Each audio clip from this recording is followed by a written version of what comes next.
Voici comment ajouter du son dans une présentation créée avec Microsoft PowerPoint 2010.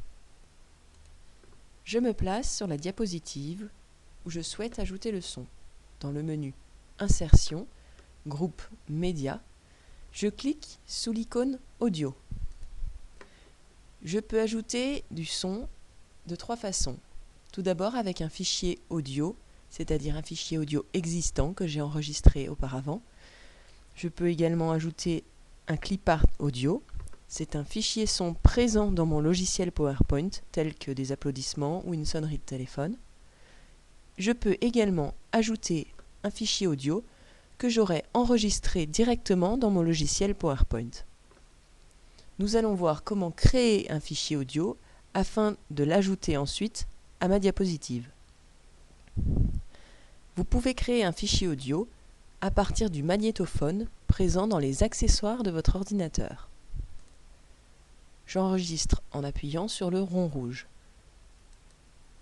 Voici le fichier audio de la page numéro 1 de ma présentation. Je vais nommer mon fichier audio page 1 par exemple et l'enregistrer dans mes documents. Je retourne dans mon logiciel PowerPoint. Je vais alors rechercher ce fichier audio créé dans mes documents, audio page 1. Au passage, je remarque qu'il est possible d'ajouter des fichiers audio avec de nombreuses extensions. Voilà, insérer. Mon fichier vient alors s'ajouter avec une icône présente sur ma diapositive. Je peux maintenant utiliser de nombreuses options telles que modifier le format de mon fichier. Je peux changer l'apparence de l'icône par exemple. Allons plutôt dans le menu lecture qui nous propose de nombreuses options telles que découper l'audio. Vous avez remarqué que lors de l'enregistrement, il y avait un son à la fin de mon enregistrement que je souhaiterais effacer.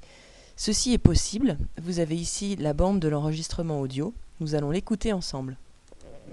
Voici le fichier audio de la page numéro 1 de ma présentation. Vous remarquez qu'à la fin de mon enregistrement, il y a un bruit de clé que je souhaiterais effacer. Ceci est possible en déplaçant le curseur juste avant le son que je souhaite effacer. Écoutons ensemble ce que ça donne. Voici le fichier audio de la page numéro 1 de ma présentation. Je me rends compte qu'il faut encore que je déplace le curseur afin d'effacer le bruit de clé. Voilà. Je clique sur OK. Mon fichier audio a donc maintenant été nettoyé de ce son inutile. Je peux également modifier le volume de mon fichier.